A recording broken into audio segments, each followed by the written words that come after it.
नमस्कार दोस्तों, आप सभी का स्वागत है हमारे YouTube चैनल D2RH क्लासेज में। आज की इस वीडियो में हम साइंस के 501 बहुत ही इंपॉर्टेंट क्वेश्चन करवाएंगे जो आपके हर एग्जाम के लिए बहुत ही इंपॉर्टेंट क्वेश्चन होंगे। और यदि आप चैनल पर पहली बार जुड़े हैं तो चैनल को कर लो सब्सक्राइब और बेल आइकन को भी प्रेस करना ताकि आने वाली नई वीडियो का नोटिफिकेशन आपको मिल सके। तो शुरू करते हैं इस वीडियो को बिना देरी के। आज की इस वीडियो का हमारा साइंस का पहला क्वेश्चन है, लाल रक्त कण का निर्माण होता है, या फिर इस क्वेश्चन को इस तरह भी पूछ लिया जाता है कि रेड ब्लड सेल्स का निर्माण कहां पर होता है। तो राइट आंसर हो जाएगा कि लाल रक्त कणिकाओं का निर्माण अस्थि मज्जा के अंदर होता है। और इसी क्वेश्चन को इस तरह भी पूछ लिया जाता है कि आरबीसी का निर्माण कहां पर होता है। तो आरबीसी का निर्माण होता है अस्थि मज्जा के अंदर। सेकंड क्वेश्चन है हमारा कि लाल रक्त कण का जीवन काल होता है, या फिर आरबीसी का जीवन काल कितने दिन का होता है। तो याद रखना आरबीसी का जीवन काल होता है 120 दिन का। तो यहाँ पर आज की इस वीडियो में हम आपको साइंस के बहुत इंपॉर्टेंट क्वेश्चन करवाएंगे और जिन जिन एग्जामों में साइंस के क्वेश्चन पूछे जाते हैं उनके लिए आज की इस वीडियो में बहुत इंपॉर्टेंट क्वेश्चन होने वाले हैं। तो नेक्स्ट क्वेश्चन देखते हैं। नेक्स्ट क्वेश्चन है, श्वेत रक्त कण का जीवन काल होता है, या फिर इस क्वेश्चन को इस तरह भी पूछ लिया जाता है कि व्हाइट ब्लड सेल्स का जीवन काल कितने दिन का होता है। और यहाँ पर इसी क्वेश्चन को इस तरह भी पूछ लिया जाता है कि WBC का जीवन काल कितने दिन का होता है। तो याद रखना WBC का जीवन काल होता है 1 से 4 दिन के बीच में। बहुत ही इंपॉर्टेंट क्वेश्चन है और पूछ लिया जाता है एग्जाम में कि WBC का जीवन काल कितने दिन का होता है। तो WBC का जीवन काल होता है 1 से 4 दिन के बीच। तो नेक्स्ट क्वेश्चन करते हैं। नेक्स्ट क्वेश्चन है, श्वेत रक्त कण को कहा जाता है, या फिर इस क्वेश्चन को इस तरह भी पूछ लिया जाता है कि जो WBC होती है इसका साइंटिफिकेशन नाम क्या होता है। तो याद रखना श्वेत रक्त कणिकाओं का वैज्ञानिक नाम होता है ल्यूकोसाइट। और दूसरा क्वेश्चन पूछ रहा है कि लाल रक्त कणिकाओं को कहा जाता है, या फिर आरबीसी को क्या कहा जाता है। तो इसको कहा जाता है एरिथ्रोसाइट। तो याद रखना दोनों के दोनों इंपॉर्टेंट हैं। श्वेत रक्त कणिकाओं को कहा जाता है ल्यूकोसाइट और लाल रक्त कणिकाओं को कहा जाता है एरिथ्रोसाइट। तो नेक्स्ट क्वेश्चन करते हैं। नेक्स्ट क्वेश्चन है, शरीर का ताप नियंत्रक होता है, या फिर इस क्वेश्चन को इस तरह भी पूछ लिया जाता है कि शरीर में वह कौन सी ग्रंथि है जो शरीर के तापमान को नियंत्रित करती है। तो याद रखना वो होती है हाइपोथैलेमस ग्रंथि, जो मानव शरीर के अंदर क्या होती है कि जो शरीर का तापमान होता है उसको नियंत्रित करती है। और यहाँ पर एक क्वेश्चन और भी पूछ लिया जाता है कि जो ये हाइपोथैलेमस ग्रंथि होती है ये कहाँ पर उपस्थित होती है। तो याद रखना हाइपोथैलेमस ग्रंथि हमारे मस्तिष्क के अंदर स्थित होती है। सेकंड क्वेश्चन है कि मनुष्य की सर्वदाता रक्त समूह है, या फिर इस क्वेश्चन को इस तरह भी कहा जा सकता है कि मनुष्य का सर्वदाता रक्त समूह कौन सा है। तो इसको भी याद रखना जो ओ रक्त समूह होता है वो सर्वदाता होता है। नेक्स्ट क्वेश्चन करते हैं। नेक्स्ट क्वेश्चन है, मनुष्य की सर्वग्राही रक्त समूह है, या फिर इस क्वेश्चन को इस तरह भी कहा जा सकता है कि सर्वग्राही रक्त समूह वाला व्यक्ति कौन से ब्लड ग्रुप का होता है। तो याद रखना जिस व्यक्ति का ब्लड ग्रुप AB होगा वो सर्वग्राही होगा, और जिस व्यक्ति का ब्लड ग्रुप O होगा वो सर्वदाता होगा। नेक्स्ट क्वेश्चन है, रक्तचाप मापने वाले यंत्र को कहा जाता है, या फिर इस क्वेश्चन को इस तरह भी कहा जा सकता है कि मानव शरीर में रक्तचाप मापने वाला यंत्र कौन सा होता है। तो याद रखना रक्तचाप मापने वाला यंत्र होता है स्फाइगोमैनोमीटर। ठीक है, तो स्फाइगोमैनोमीटर के द्वारा ही मापा जाता है रक्तचाप को। तो नेक्स्ट क्वेश्चन करते हैं। नेक्स्ट क्वेश्चन है, ब्लड बैंक कहलाता है, या फिर इस क्वेश्चन को इस तरह भी कहा जा सकता है कि मानव शरीर में ब्लड बैंक किसे कहा जाता है। तो याद रखना मानव शरीर में ब्लड बैंक पलिया को कहा जाता है। और यहाँ पर एक इंपॉर्टेंट क्वेश्चन और भी पूछ लिया जाता है कि आरबीसी का कब्रिस्तान किसे कहा जाता है। तो याद रखना पलिया को ही आरबीसी का कब्रिस्तान भी कहा जाता है।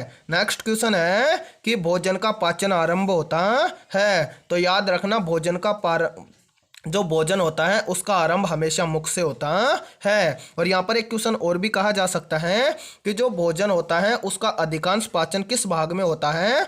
तो भोजन का आरंभ तो होता है मुख से और भोजन का अधिकांश पाचन होता है छोटी आंत के अंदर है। और छोटी आंत की लंबाई भी काफ़ी बार पूछ लिया जाता है एग्जाम में, तो याद रखना जो छोटी आंत होती है उसकी लंबाई होती है 6 से 7 मीटर है। तो नेक्स्ट क्वेश्चन करते हैं। नेक्स्ट क्वेश्चन है पचे हुए भोजन का अवशोषण होता है। तो याद रखना पचे हुए भोजन का अवशोषण होता है छोटी आंत के अंदर है। और मैंने अभी एक क्वेश्चन भी बताया था कि यहाँ पर पूछ लिया जाता है कि जो छोटी आंत होती है इसकी लंबाई कितनी होती है, तो सभी को बताना है, मैंने अभी बताया भी था। नेक्स्ट क्वेश्चन है पित्त स्रावित होता है, या फिर इस तरह भी कहा जा सकता है इस क्वेश्चन को कि शरीर में पित्तरस का निर्माण कहाँ पर होता है। तो याद रखना शरीर में पित्तरस का निर्माण हमेशा यकृत के अंदर होता है। और यहाँ पर याद रखना निर्माण होता है पित्तरस का यकृत के अंदर है। और यहाँ पर एक क्वेश्चन और भी पूछ लिया जाता है कि पित्तरस कहाँ पर इकट्ठा होता है। तो याद रखना पित्तरस हमेशा जो पित्ताशय होता है उसके अंदर इकट्ठा होता है। तो नेक्स्ट क्वेश्चन करते हैं। नेक्स्ट क्वेश्चन है विटामिन ए संचित होता है, या फिर इसको इस तरह भी कहा जा सकता है कि विटामिन ए कहाँ पर इकट्ठा होता है। तो याद रखना विटामिन ए यकृत के अंदर इकट्ठा होता है। जो भी मैं ये अलग से जो भी क्वेश्चन बता रहा हूँ ये भी बहुत इंपॉर्टेंट क्वेश्चन है, इस तरह भी क्वेश्चन पूछ लिए जाते हैं।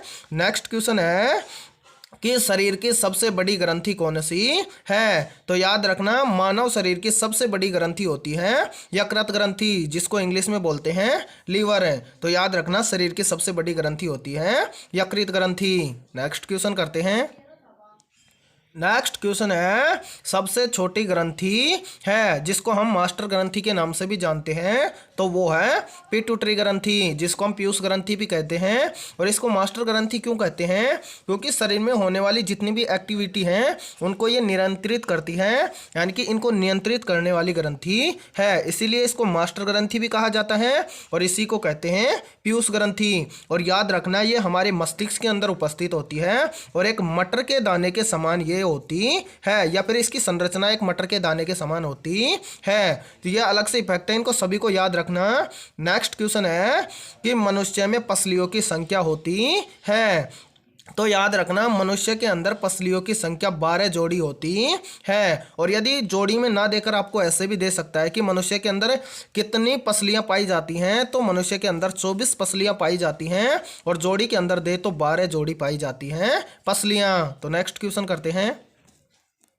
नेक्स्ट क्वेश्चन है शरीर में हड्डियों की कितनी कुल संख्या है, या फिर इसको इस तरह भी कहा जा सकता है कि मनुष्य के शरीर में कुल कितनी हड्डियां पाई जाती हैं। तो याद रखना मनुष्य के शरीर में टोटल 206 हड्डियां होती हैं। नेक्स्ट क्वेश्चन है कि शरीर में मांसपेशियों की कुल संख्या कितनी होती है। तो याद रखना जो शरीर है उसके अंदर मांसपेशियों की संख्या होती है 639। इन दोनों के अंदर आपको कंफ्यूज नहीं होना है। जो मानव शरीर होता है उसके अंदर हड्डियों की संख्या तो होती है 206 और मांसपेशियों की संख्या होती है 639। तो नेक्स्ट क्वेश्चन करते हैं। नेक्स्ट क्वेश्चन है लार में पाया जाने वाला एंजाइम होता है, या फिर इस क्वेश्चन को इस तरह भी पूछ लिया जाता है कि लार में पाया जाने वाला एंजाइम कौन सा है। तो याद रखना लार के अंदर टाइलिन नामक एंजाइम पाया जाता है। नेक्स्ट क्वेश्चन है लिंग निर्धारण होता है। तो याद रखना लिंग का निर्धारण पुरुष क्रोमोसोम से होता है, या फिर इसको कहा जा सकता है कि जो पुरुष के गुणसूत्र होते हैं उनसे लिंग का निर्धारण होता है। नेक्स्ट क्वेश्चन करते हैं। नेक्स्ट क्वेश्चन है मनुष्य का हृदय होता है, या फिर इस क्वेश्चन को इस तरह भी पूछ लिया जाता है कि मनुष्य का हृदय कितने भागों में बटा हुआ होता है, या फिर मनुष्य का हृदय कितना कोष्ठ का होता है। तो याद रखना मनुष्य का हृदय चतुकोष्ठीय या 4 कोष्ठीय होता है, यानी कि इस तरह से हमारा हृदय होता है। तो इसके अंदर क्या होता है कि 2 तो आलिंद होते हैं, एक दायालिंद और एक बायालिंद, और 2 होते हैं निलय, एक होता है दाया निलय और एक होता है बाया निलय। इस तरह से मनुष्य का हृदय चतुकोष्ठीय या 4 कोष्ठीय भागों में बटा हुआ होता है। नेक्स्ट क्वेश्चन है कि शरीर में गुणसूत्रों की संख्या होती है।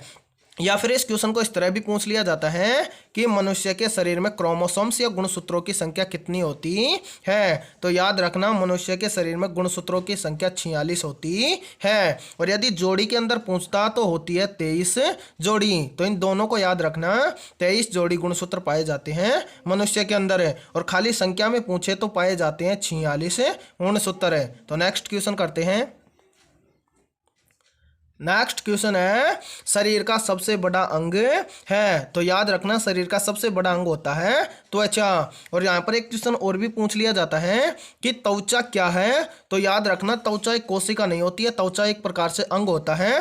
ठीक है, कोशिका तो होती है शरीर की सबसे छोटी इकाई, उससे बड़ा होता है अंग। तो याद रखना त्वचा एक प्रकार का अंग है और शरीर का सबसे बड़ा है, क्योंकि पूरे शरीर के अंदर है या पूरे शरीर के ऊपर त्वचा होती है। नेक्स्ट क्वेश्चन है कि शरीर की सबसे बड़ी कोशिका कौन सी है। तो याद रखना शरीर की सबसे बड़ी कोशिका होती है तंत्रिका कोशिका, जिसको हम न्यूरॉन भी कहते हैं। तो इनमें कंफ्यूज नहीं होना, दो क्वेश्चन पूछे जाते हैं यहाँ पर। एक तो पूछा जाता है कि शरीर की सबसे बड़ी ग्रंथि कौन सी है, और एक यहाँ पर पूछा जाता है कि शरीर की सबसे बड़ी कोशिका कौन सी है। तो यहाँ पर पूछे कि शरीर की सबसे बड़ी कोशिका कौन सी है, तो याद रखना शरीर की सबसे बड़ी कोशिका होती है तंत्रिका कोशिका। और यहाँ पर पूछ ले कि शरीर की सबसे बड़ी ग्रंथि कौन सी होती है, तो वो मैंने अभी बताया था कि जो शरीर की सबसे बड़ी ग्रंथि होती है वो होती है यकृत ग्रंथि। तो इन दोनों में कंफ्यूज नहीं होना है, दोनों के दोनों ठीक है। ठीक है, तो नेक्स्ट क्वेश्चन करते हैं। नेक्स्ट क्वेश्चन है शरीर में एमिनो अम्लों की संख्या कितनी होती है। तो याद रखना शरीर के अंदर एमिनो अम्लों की संख्या 22 होती है। नेक्स्ट क्वेश्चन है शरीर में प्रतिदिन मूत्र बनता है। तो याद रखना शरीर के अंदर प्रतिदिन 1.5 लीटर मूत्र बनता है, या फिर 1.5 लीटर मूत्र का निर्माण होता है पर डे। तो नेक्स्ट क्वेश्चन करते हैं। नेक्स्ट क्वेश्चन है मूत्र दुर्गंध देता है क्योंकि। तो इस क्वेश्चन का राइट आंसर हो जाएगा जो मूत्र होता है वो बदबू देता है, दुर्गंध देता है, वो देता है यूरिया के कारण। नेक्स्ट क्वेश्चन है कि मानव मूत्र का पीएच मान कितना होता है। तो याद रखना मानव मूत्र का पीएच मान होता है 6, और ये एक प्रकार से अम्लीय प्रकृति का होता है। याद रखना क्योंकि यानी कि जिसका भी पीएच मान, यानी कि जिस भी पदार्थ का पीएच मान 7 से कम होता है वो होता है अम्लीय, और 7 से अधिक होगा वो होगा क्षारीय। जैसे कि पितरस था, और यहाँ पर पूछ ले कि पितरस का पीएच मान कितना होता है। तो पितरस का पीएच मान होता है 7.7। तो यहाँ पर 7.7 होता है, तो ये होता है एक प्रकार से क्षारीय। ठीक है, तो यहाँ पर जो मानव मूत्र होता है उसका पीएच मान तो होता है 6, और ये एक प्रकार से अम्लीय होता है। और यहाँ पर एक क्वेश्चन और भी पूछ लिया जाता है। यहाँ पर पूछ लिया जाता है कि जो मानव मूत्र होता है वो पीले रंग का होता है या हल्के पीले रंग का होता है, वो किस कारण से होता है। तो वो होता है यूरोक्रोम के कारण। तो नेक्स्ट क्वेश्चन करते हैं। नेक्स्ट क्वेश्चन है मानव शरीर का सामान्य ताप होता है। तो यहाँ पर यदि आपको शरीर का सामान्य तापक्रम फ़ारेनहाइट में पूछे तो फ़ारेनहाइट के अंदर होता है शरीर का तापमान 98.6 डिग्री फ़ारेनहाइट। और यदि डिग्री सेल्सियस में पूछे तो होता है 37 डिग्री सेल्सियस। और यदि केल्विन के अंदर पूछे तो होता है 310 डिग्री केल्विन। ठीक है, तो यहाँ पर तीनों को याद रखना, तीनों के तीनों ही बहुत इंपॉर्टेंट हैं। यदि फ़ारेनहाइट में शरीर का टेम्परेचर पूछे तो होता है 98.6 डिग्री फ़ारेनहाइट। डिग्री सेल्सियस में पूछे तो होता है 37 डिग्री सेल्सियस, और यदि केल्विन के अंदर पूछे तो होता है 310 डिग्री केल्विन। और नेक्स्ट क्वेश्चन है मानव शरीर में टीबिया नामक हड्डी पाई जाती है। तो जो टीबिया नामक हड्डी होती है वो पैर के अंदर पाई जाती है। और यहाँ से आप टैसे भी याद रख सकते हैं। तो यहाँ पर आप कह सकते हैं कि जो टीबिया नामक हड्डी होती है वो टांग के अंदर पाई जाती है। काफ़ी बार ऑप्शन में क्या होता है कि पैर ना देकर आपको टांग भी दे सकता है। तो यहाँ पर याद रखना जो टीबिया नामक हड्डी होती है वो टांग के अंदर पाई जाती है। तो नेक्स्ट क्वेश्चन करते हैं। नेक्स्ट क्वेश्चन है दांतों और हड्डियों की संरचना के लिए आवश्यक तत्व है। तो याद रखना दांतों और हड्डियों की संरचना के लिए आवश्यक तत्व होता है कैल्शियम और फास्फोरस। तो नेक्स्ट क्वेश्चन है कि रुधिर का थक्का जमाने में सहायक होता है। तो याद रखना, रुधिर में थक्का जमाने के लिए प्लेटलेट्स उत्तरदायी होती हैं, या जो ये होता है प्लेटलेट्स होते हैं वो रुधिर के अंदर थक्का बनाने में सहायता करते हैं। यदि ये वीडियो आपको पसंद आ रही है तो इस वीडियो को जरूर लाइक करना, और चैनल पर यदि आप पहली बार जुड़े हैं तो चैनल को कर लो सब्सक्राइब और बेल आइकन को भी प्रेस करना, ताकि आने वाली नई वीडियो का नोटिफिकेशन आपको मिल सके। तो नेक्स्ट क्वेश्चन करते हैं। नेक्स्ट क्वेश्चन है मस्तिष्क तथा सिर के अध्ययन से संबंधित है, या फिर इस क्वेश्चन को इस तरह भी कहा जा सकता है कि सिर एवं मस्तिष्क का अध्ययन किसके अंतर्गत किया जाता है। तो याद रखना, फ्रेनोलॉजी के अंतर्गत किया जाता है सिर एवं मस्तिष्क का अध्ययन। नेक्स्ट क्वेश्चन है श्वसन के दौरान सर्वाधिक मात्रा में ली जाने वाली गैस होती है। तो श्वसन के दौरान सर्वाधिक मात्रा में ली जाने वाली गैस होती है नाइट्रोजन। अब आप कहोगे कि नाइट्रोजन गैस श्वसन के दौरान क्यों ली जाती है। तो क्या होता है कि श्वसन के दौरान जो वायुमंडल में जितनी भी गैसें उपस्थित होती हैं वो सारी की सारी श्वसन के सहायता से हमारे शरीर के अंदर प्रवेश करती हैं। तो शरीर के जो क्या होता है कि वातावरण होता है या वायुमंडल होता है उसके अंदर सर्वाधिक मात्रा में नाइट्रोजन गैस उपस्थित होती है, और ये होती है लगभग 78% मात्रा में। तो ये क्या होता है कि ये अधिक मात्रा में होने के कारण शरीर में सर्वाधिक मात्रा में ये प्रवेश कर जाती है। तो यहाँ पर क्वेश्चन का राइट आंसर हो जाएगा कि श्वसन के दौरान सर्वाधिक मात्रा में ली जाने वाली गैस होती है नाइट्रोजन। तो नेक्स्ट क्वेश्चन कर लेते हैं। नेक्स्ट क्वेश्चन है जीवित जीवाश्म कौन सा होता है। तो याद रखना, जो जीवित जीवाश्म होता है वो होता है साइकस। नेक्स्ट क्वेश्चन है मिनी माता रोग किसके कारण होता है। तो याद रखना, यदि जल के अंदर मरकरी के प्रदूषण से होता है मिनी माता रोग, या फिर इसको सीधा भी कहा जा सकता है HG यानी कि जो पारा होता है उसके कारण होता है मिनी माता रोग। तो नेक्स्ट क्वेश्चन करते हैं। नेक्स्ट क्वेश्चन है मानव त्वचा का अध्ययन करने वाली विज्ञान कहलाती है। तो इस क्वेश्चन का राइट आंसर हो जाएगा कि जिस अध्ययन यानी कि मानव त्वचा का अध्ययन जिसके अंदर किया जाता है उसको डर्मेटोलॉजी कहा जाता है, या फिर इसको इस तरह भी कहा जा सकता है कि डर्मेटोलॉजी के अंदर मानव त्वचा का अध्ययन किया जाता है। नेक्स्ट क्वेश्चन है कीटों के अध्ययन करने वाली विज्ञान को कहा जाता है। तो याद रखना, जो एंटोनोमोलॉजी होता है या फिर एंटोनोमोलॉजी होता है इसके अंदर कीटों का अध्ययन किया जाता है। तो नेक्स्ट क्वेश्चन करते हैं। नेक्स्ट क्वेश्चन है पित्त किस अंग में पैदा होता है, या फिर इस क्वेश्चन को इस तरह भी कहा जा सकता है कि पित्त का निर्माण शरीर में कहाँ पर होता है। तो याद रखना, पित्त का निर्माण शरीर के अंदर यकृत के अंदर होता है, या फिर लीवर भी कह सकते हैं हम। नेक्स्ट क्वेश्चन है मानव शरीर में रुधिर बैंक का कार्य कौन करता है। तो इस क्वेश्चन का राइट आंसर हो जाएगा कि मानव शरीर में रुधिर बैंक का कार्य तिलिया या स्प्लीन, और इसी को कहा जाता है पलिया। तो याद रखना, इसी को कहते हैं ब्लड बैंक। ठीक है, तो यानी कि मानव शरीर में रुधिर बैंक का कार्य पलिया, स्प्लीन, या तो जो पलिया होता है इसी को तिलिया भी कहा जाता है, और इंग्लिश में इसको बोलते हैं स्प्लीन। ठीक है, तो इस क्वेश्चन का राइट आंसर हो जाएगा कि जो तिलिया होता है उसको मानव शरीर का रुधिर बैंक कहते हैं। तो नेक्स्ट क्वेश्चन करते हैं। नेक्स्ट क्वेश्चन है शरीर में हीमोग्लोबिन का कार्य होता है। तो इस क्वेश्चन का राइट आंसर हो जाएगा कि जो शरीर में हीमोग्लोबिन का कार्य होता है वो होता है ऑक्सीजन का परिवहन, या फिर इस क्वेश्चन को हम इस तरह भी कह सकते हैं कि मानव शरीर में हीमोग्लोबिन का कार्य होता है मानव शरीर के सभी अंगों तक ऑक्सीजन को पहुंचाना। नेक्स्ट क्वेश्चन है हीमोग्लोबिन में क्या होता है, या फिर इस क्वेश्चन को इस तरह भी कहा जा सकता है कि हीमोग्लोबिन के अंदर कौन सी धातु पाई जाती है। तो याद रखना, हीमोग्लोबिन के अंदर लोहा या फिर आयरन धातु पाई जाती है। लोहा को इंग्लिश में बोलते हैं आयरन। तो जो लोहा होता है ये हीमोग्लोबिन के अंदर उपस्थित होता है। तो नेक्स्ट क्वेश्चन करते हैं। नेक्स्ट क्वेश्चन है मानव शरीर में खून किसकी उपस्थिति के कारण नहीं जमता है। तो इसका राइट आंसर हो जाएगा कि जो मानव शरीर में खून उपस्थित होता है उस खून के अंदर हिपेरिन नामक वर्णन उपस्थित होता है, इसके कारण खून नहीं जम पाता है। नेक्स्ट क्वेश्चन है रुधिर के प्लाज्मा में किसके द्वारा एंटीबॉडी का निर्माण होता है या एंटीबॉडी निर्मित होती है। तो याद रखना, रुधिर के प्लाज्मा में लिम्फोसाइट के द्वारा एंटीबॉडी निर्मित होती है। तो नेक्स्ट क्वेश्चन करते हैं। नेक्स्ट क्वेश्चन है, लाल रक्त कणिकाओं का शमशान कहा जाता है। या फिर इस क्वेश्चन को मैंने पहले भी करवाया था कि आरबीसी का कब्रिस्तान किसे कहा जाता है, या फिर लाल रक्त कणिकाओं का शमशान किसे कहा जाता है, तो वो कहा जाता है प्लीहा को। नेक्स्ट क्वेश्चन है, क्रेब्स चक्कर में किसका संश्लेषण होता है, तो याद रखना पाइरूबिक अम्ल होता है, इसका संश्लेषण होता है क्रेब्स चक्कर के अंतर है। तो नेक्स्ट क्वेश्चन करते हैं।